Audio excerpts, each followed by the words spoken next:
La thermodynamique est un domaine de la physique et de la chimie qui traite de la quantification des formes d'énergie et de leurs relations. Pour cette semaine, nous allons discuter de quelqu'une de ces quantités par rapport au comportement des gaz.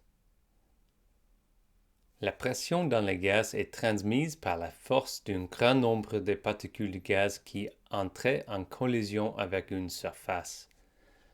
La pression atmosphérique standard au niveau de la mer est de 101 325 pascal, soit 101,325 kPa.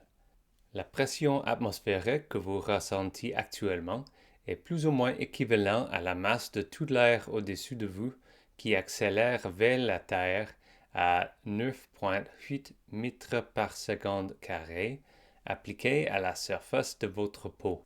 Une canette de boisson gazeuse est pressurisée par le dioxyde de carbone dans l'espace aérien au-dessus du liquide. Une façon d'augmenter la pression à l'intérieur de la bouteille est d'augmenter la quantité de dioxyde de carbone. Plus de molécules de gaz dans le même espace créent plus de collisions, plus de force exercée et donc plus de pression. On peut y parvenir en secouant les bouteilles, ce qui libère une partie du gaz dissous dans le liquide. Lorsque la quantité de gaz augmente, la pression augmente. C'est aussi une démonstration de la loi d'Avogadro, qui stipule que plus de molécules de gaz doivent prendre plus de volume. La deuxième façon d'augmenter la pression à l'intérieur d'une canette de boisson gazeuse est de la chauffer. Nous n'allons pas essayer cette méthode à la maison. La température est une fonction de l'énergie stockée par le gaz, et son unité est le Kelvin.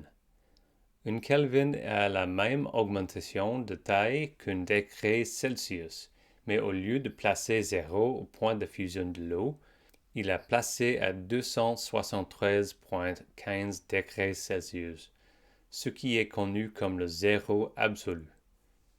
Les gaz stockent la plupart de leur énergie thermique sous forme d'énergie cinétique, mouvement de translation, et cela est proportionnel à leur vitesse. Le même nombre de molécules de gaz qui entrent en collision plus rapidement avec les murs exerce une plus grande force, ce qui augmente la pression. Lorsque la température augmente, la pression augmente. Ce principe est connu sous le nom de loi de Gay-Lussac. Si le gaz chauffé n'est pas dans une boîte, mais dans un récipient flexible, une force supplémentaire contre les murs ne fera que les dilater, comme dans une montgolfière. L'air chauffé à l'intérieur de la montgolfière prend plus de place que l'air à température ambiante à l'extérieur de la montgolfière. Lorsque la température augmente, le volume augmente et la balance s'élève aussi.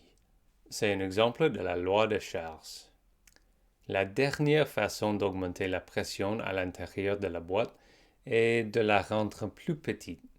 C'est délicat à faire en pratique. Ici, je dirais que la boîte éclate parce que le métal se brise, non pas parce que le volume intérieur change considérablement, mais un meilleur exemple est un piston dans un moteur à combustion interne.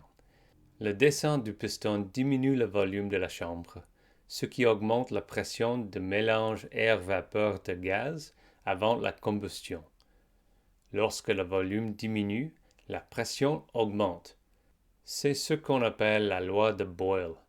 La combustion générait alors plus de gaz et une température plus élevée, invoquant les lois d'Avogadro et de Gay-Lussac pour augmenter encore la pression et faire monter le piston, pousser sur le ressort et fournir de l'énergie chimique transformée en énergie aux roues.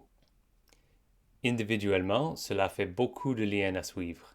La bonne nouvelle, c'est qu'avec une seule pièce de plus, nous pouvons les relier tout ensemble. Nous compléterons le tableau dans notre prochaine vidéo.